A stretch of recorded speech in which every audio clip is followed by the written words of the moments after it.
হামের উপসর্গ নিয়ে গেল ২৪ ঘন্টায় রাজশাহী মেডিকেলে মারা গেছে আরও একজন শিশু। এছাড়া রাজশাহীর ২টি প্রাইভেট ক্লিনিকে মারা গেছে আরও ২ শিশু। এদিকে ময়মনসিংহ মেডিকেলেও হামে এক শিশুর মৃত্যু হয়েছে। বরগুনা, পাবনা, ময়মনসিংহ, কক্সবাজার সহ সারা দেশে হামে আক্রান্ত শিশু সংখ্যা বাড়ছে। সহকর্মীদের তথ্য ছবিতে প্রতিবেদন। সাম্প্রতিক সময়ে হাম উপসর্গে রাজশাহী মেডিকেলেই মারা গেল ৪২ শিশু। হাসপাতালের মুখপাত্র জানান, গত ২৪ ঘন্টায় হামের উপসর্গ নিয়ে নতুন করে ১৮ জন ভর্তি হয়েছে। সুস্থ হয়ে বাড়ি ফিরেছে ৩২ রোগী। আর বর্তমানে হামের উপসর্গে ১২৩ রোগী রাজশাহী মেডিকেলে চিকিৎসা নিচ্ছেন। ময়মনসিংহ মেডিকেলে হাম উপসর্গ নিয়ে গত ২৪ ঘন্টায় মারা গেছে এক শিশু। এ নিয়ে এ পর্যন্ত ময়মনসিংহ মেডিকেল কলেজ হাসপাতালে মৃতের সংখ্যা দাঁড়ালো ৭ জনে। দুর্গাপুর হাসপাতালে ভর্তি করছিলাম, এখান থেকে এখানে ভাড়ায় দিছে, আইসিএনও তো চিকিৎসা করতে আছি। এখন তো জ্বরটা লেগে আছি জ্বরটা তো কোনো একটা কিন্তু করতেছি। আমরা অন্য ডাক্তার পাইছি না, নার্সেরাই চিকিৎসা করতেছে।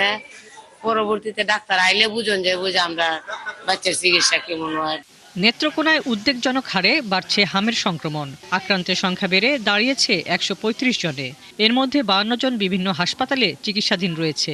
২ দিনে জেলার হটস্পট আটপাড়ায় হামের টিকা নিয়েছে ২০৫১ শিশু। এখন বেশি হচ্ছে ২ বছরের নিচে বা ৫ বছরের নিচে বাচ্চাদের বেশি হচ্ছে। সেজন্য ৫ বছরের নিচে যারা ৬ মাস থেকে তাদেরকে আমরা আগে কাভারেজের আওতায় আনবো।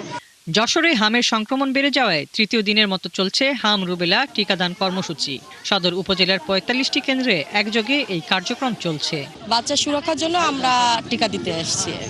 পৌরসভা সহ সদর উপজেলার ১৫টা ইউনিয়নের ৪৫টা কেন্দ্রে এই বিশেষ হামের টিকাদান কর্মসূচি চলতেছে এবং সদর উপজেলা পৌরসভা সহ প্রায় ৬,০০০-এর বেশি হচ্ছে আমাদের আজকের টার্গেট। পটুয়াখালী সিভিল সার্জন অফিসের হিসেবে চলতি মৌসুমে এ জেলায় এ পর্যন্ত বিভিন্ন হাসপাতালে সন্দেহজনক হাম রোগী ভর্তি হয়েছে ১৪৩ জন। এর মধ্যে ১০ জনের হাম শনাক্ত হলেও এ পর্যন্ত কোনো মৃত্যু নেই। আমরা এ ব্লকের ৪র্থ তলায় ২০ শয্যা বিশিষ্ট নতুন আইসোলেশন সেন্টার খুলেছি, যেখানে আমরা সন্দেহভাজন হাম রোগী রেখে চিকিৎসা দিচ্ছি। তো গত ২৪ ঘন্টায় নতুন ১৩ জন সহ বর্তমানে এখানে ৪৫ জন সন্দেহভাজন হাম রোগী আছে, যার মধ্যে ৪২ জনই শিশু। হামের রোগী বাড়ায় হাসপাতালটিতে আইসোলেশন ওয়ার্ডে শয্যা সংখ্যা বাড়ানো হয়েছে। হাসিবা আলী বর্ণা, ৭১।